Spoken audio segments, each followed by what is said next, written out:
Барлықтарыңызға сәлем, арнамызға қош келдіңіздер.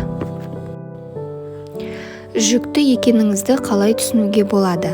Алдымен жүктіліктің акушерлік және эмбриондық мерзімі бар екенін түсіну керек. Біз олардың алғашқысы туралы сөз етеміз. Жүктіліктің акушерлік мерзімі соңғы етеккірдің бірінші күнінен бастап есептеледі. Жүктілік мерзімін осылайша анықтау жеңіл, себебі аналық жасушаның жетілген және ұрықтанған уақытын анықтау қиынға түседі. Жүктіліктің алғашқы белгілері етеккірге дейін байқала бастайды, алайда болашақ аналар мұны етеккірмен шатастырады. Жүктіліктің бастапқы кезеңінде мына белгілер байқалады. Жүктіліктің 1-4 апталарында іштің төменгі жағы аздап ауырып, қан аралас зат бөлінеді. Жүктіліктің 1-4 апталарында омыраудың сезімталдығы артып, тіпті ауырады. Жүктіліктің 1-6 апталарында әйелдің көңіл күйі жиі өзгереді. Жүктіліктің 4 аптасында етеккір келмейді. Жүктіліктің 4-6 апталарында омырау ісініп, ұшы қараяды. 4-6 апталарында жүрек айниды. Жиі ұйқысы келіп шаршайды.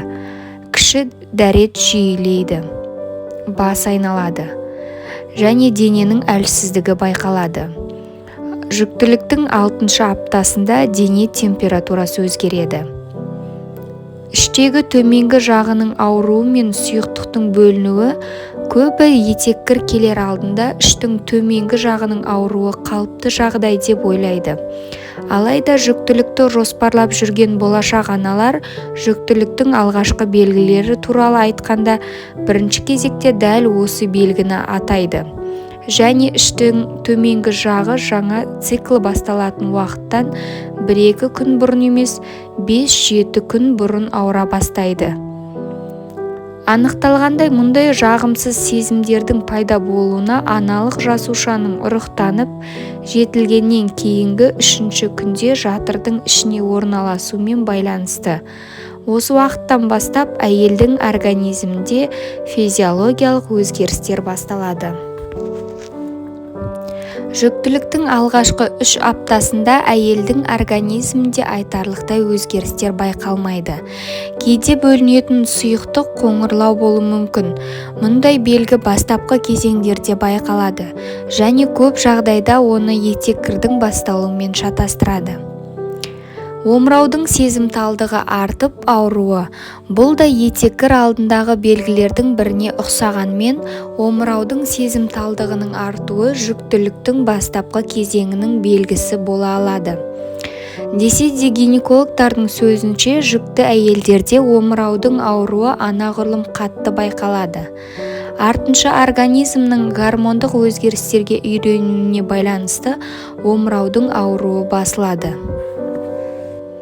Көңіл күйдің жиі өзгеруі. Жүктілік кезінде әйелдің организмінде гормондық өзгерістер болып, көңіл күйге әсер етеді. Болашақ аналардың көбі аяғы ауыр кезінде сезімтал бола түсіп, тез жылап қалатынын байқайды.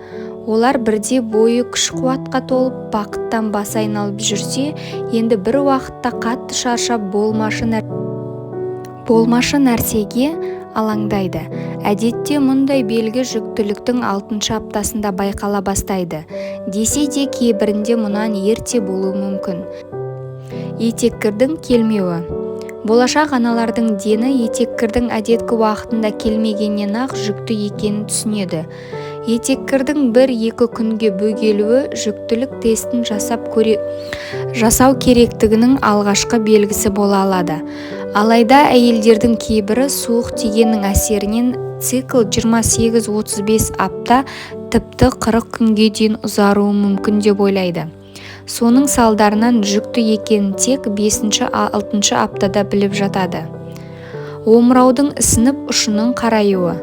Егер денеңізге мұқият мән берсеңіз, жүктіліктің 4-6 апталарында омырауыңыздың ұшы қарая бастаған байқауға болады. Сонымен қатар бұл уақытта төс тартқыш та денеңізді қыса бастауы мүмкін. Әйелдердің көбінде бұл белгілер жүктіліктің соңғы кезеңдерінде ғана байқалады. Жүректің айнуы. Жүктіліктің 4-6 апталарында кейбір әйелдердің үнемі жүрегі айнуы мүмкін. Әдетте жүректің айнуы жүктіліктің алғашқы 4 айында басылады. Гинекологтар жоспарлы тексеру кезінде бұл белгі туралы міндетті түрде айтуға кеңес береді. Себебі жүректің айнуы жүкті әйелдер үшін қалыпты жағдай болып табылмайды. Көбіне бұл басқа аурулардың белгісі болуы мүмкін. Егер жиі жүрегіңіз айнып құссаңыз, организмдегі суды қалпына келтіру үшін су ішуді ұмытпаңыз. Ұйқышылдық және шаршау. Қазір кімнің ұйқысы келіп шаршамайды, алайда бірер күн демалғаннан кейін шаршағаныңыз басылады. Егер мұнан кейін де шаршап түнде ғана емес, күндіз де ұйқыңыз келе беретін сезінсеңіз, ойлана бастағаныңыз жөн. Егер осы белгілерден кейін етеккіріңіз уақытында келмесе, дәретханада жүктілікті анықтау тестін алғаныңыз жөн. Кіші дәреттің жиілеуі. Жүкті әйелдердің дені мұндай белгі жүктіліктің 3-ші кезеңінде болады деп ойлайды. Алайда жүктіліктің алғашқы апталарында жатыр үлкейе бастап, қуықтың артқы жағын тітіркендіреді. Соның салдарынан кіші дәрет жиілейді. Бас айналуы. Жүктіліктің бастапқы кезеңінде болашақ аналардың қан қысымы жиі төмендейді. Соның салдарынан бас айналуы мүмкін. Әдетте мұндай жағдай оқыс қозғалғанда немесе дене қалыбын өзгерткенде болып жатады. Қан қысымының төмендеуі алаңдауға себеп емес, ал жүктіліктің бастапқы кезеңінде қан қысымының жоғарылауымен ойнауға болмайды.